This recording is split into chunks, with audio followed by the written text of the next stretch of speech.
gitu. Macet lalu lintas, penyebaran udara, pencemaran air kayak gitu ya. Dan ekspansi juga mempunyai 3 struktur. Yang pertama yaitu ada pernyataan umum, yang kedua yaitu sebab akibat, dan yang ketiga yaitu ada penutupan atau kesimpulan. Tulis dulu ya.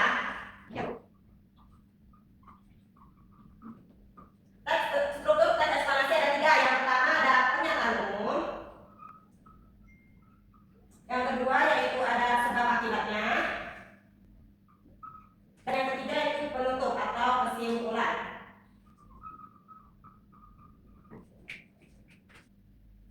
Nah, terus juga teks ekspansi itu memiliki ciri-ciri ya. Yang pertama yaitu strukturnya itu terdiri dari pernyataan umum. Jadi kayak berdasarkan fakta gitu kalau misalnya mau menulis teks ekspansi. Yang kedua yaitu ada informasi. Nah, informasi juga tuh harus sesuai fakta sama opini ya. Nah, yang ketiga juga ada membahas mengenai pengetahuan dan peristiwa. Jadi teks ekspansi itu harus membahas suatu fenomena atau peristiwa yang terjadi kayak misalkan banjir. Nah, itu harus menjelaskan tentang banjirnya itu.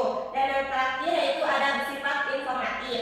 Nah, apa sih tujuan dari teks ekspansi? Teks ekspansi juga memiliki 4 tujuan. Yang pertama yaitu untuk menjelaskan fenomena. Jadi teks ekspansi itu ditulis ya, nanti buat untuk menjelaskan fenomena yang terjadi. Yang kedua yaitu memberikan alasan sebab akibatnya. Kayak kenapa sih banjir itu bisa terjadi? Nah, itu nanti harus ada sebab akibatnya. Tujuannya ya untuk mengetahui sebab akibatnya. Dan yang ketiga yaitu menyampaikan fakta. Kan teks ekspansi itu sesuai fakta ya. Jadi harus berdasarkan fakta menulisnya. Dan yang keempat yaitu memberikan edukasi. Nah, terus ya cara menulis teks ekspansi juga nggak boleh asal-asalan. Jadi menulis teks ekspansi juga harus memakai kaidah-kaidah kebahasaannya. Yang pertama yaitu adanya beberapa istilah ilmiah di dalamnya. Yang kedua yaitu membahas hal-hal yang bersifat umum. Yang ketiga ada penulisan teksnya itu harus sesuai dengan peristiwa yang fakta atau peristiwa yang terjadi. Jadi nggak boleh asal-asalan, jadi harus sesuai fakta gitu. Nah, yang keempat menggunakan kalimat pasif di dalam teks ekspansi. Dan yang terakhir yaitu ada terdapat konjungsi kasual dan waktu dalam isi teksnya. Jadi kayak harus ada kapan banjir itu terjadi, terus kayak gimana itu jelas juga ya. Nah, terus juga ada nih langkah-langkah penulisan teks ekspansi. Nah, apa aja sih yang kayak di dalam teks ekspansi itu harus ada apa aja? Yang pertama yaitu ada menentukan topik atau tema. Kayak misalnya yang terjadi itu banjir. Berarti kita topik atau temanya itu tentang banjir. Yang kedua ada menentukan tujuan karangan. Yang ketiga ada mengumpulkan data dari berbagai sumber. Dan yang keempat yaitu ada menyusun kerangka karangan yang keempat juga ada menyusun kerangka karangan harus sesuai dengan struktur teks ekspansi yang ini ya, ini ya, pernyataan umum, sebab akibat sama penutup atau kesimpulan. Nah, terus juga yang terakhir ada mengembangkan kerangkanya itu harus menjadi teks ekspansi yang utuh. Jadi kalau misalkan membuat teks ekspansi itu gak harus potong-potong, harus utuh dari awal sampai akhir. Nah, terus juga ada contoh dari teks ekspansi, baik itu fenomena alam maupun sosial ya. Nah, di sini Ibu sudah bawa poster nih. Yang pertama yaitu ada hujan dan banjir. Hujan dan banjir itu fenomena alam yang berupa air. Hujan lebat yang terus-menerus juga dapat menyebabkan banjir. Nah, banjir itu terjadi ketika air meluap dan mengenai daratan, rumah dan jalan. Itu juga ada gunung meletus. Gunung meletus juga fenomena alam ketika magma keluar dari gunung berapi. Letusan gunung dapat mengeluarkan labu, asap vulkanik dan gas berbahaya.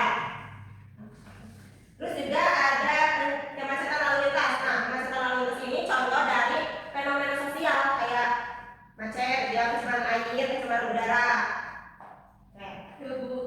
Nah, materi yang tadi dijelaskan sudah paham belum nih? Sudah, Bu. Oke, kalau sudah, sekarang kalian mengerjakan AKPD dulu ya. Ibu bagi aja di 2 kelompok saja ya.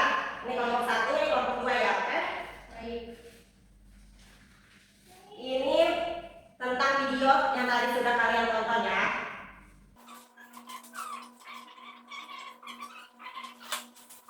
Gimana, ngerti tidak dengan pertanyaannya? Ngerti. Mudah kan? Kalau ada yang kurang ngerti, tanyakan saja ya Ibu.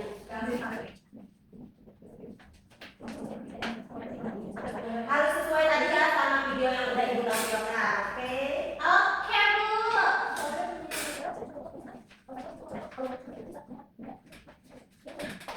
Waktunya 5 menit lagi ya. Yang belum selesai ayo dikerjakan 5 menit lagi. Sudah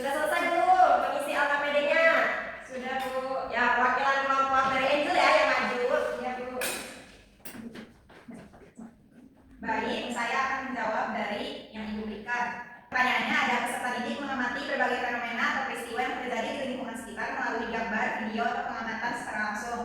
Nah, catatan hasil kerjanya itu ada berdasarkan tayangan video animasi, fenomena yang diamati adalah peristiwa banjir yang melanda sebuah kawasan pemukiman warga hingga merendam rumah-rumah. Yang kedua ada jelaskan pengertian fenomena atau peristiwa di lingkungan sekitar.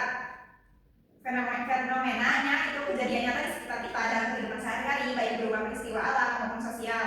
Nah, contoh dalam video itu peristiwa banjir yang merendam rumah warga penyebab terjadinya banjir. Kemudian ada faktor penyebab terjadinya bencana banjir itu curah hujan yang tinggi secara terus-menerus membuat air meluap ke pemukiman. Mungkin cukup dari saya, terima kasih. Baik, terima kasih kepada Angel.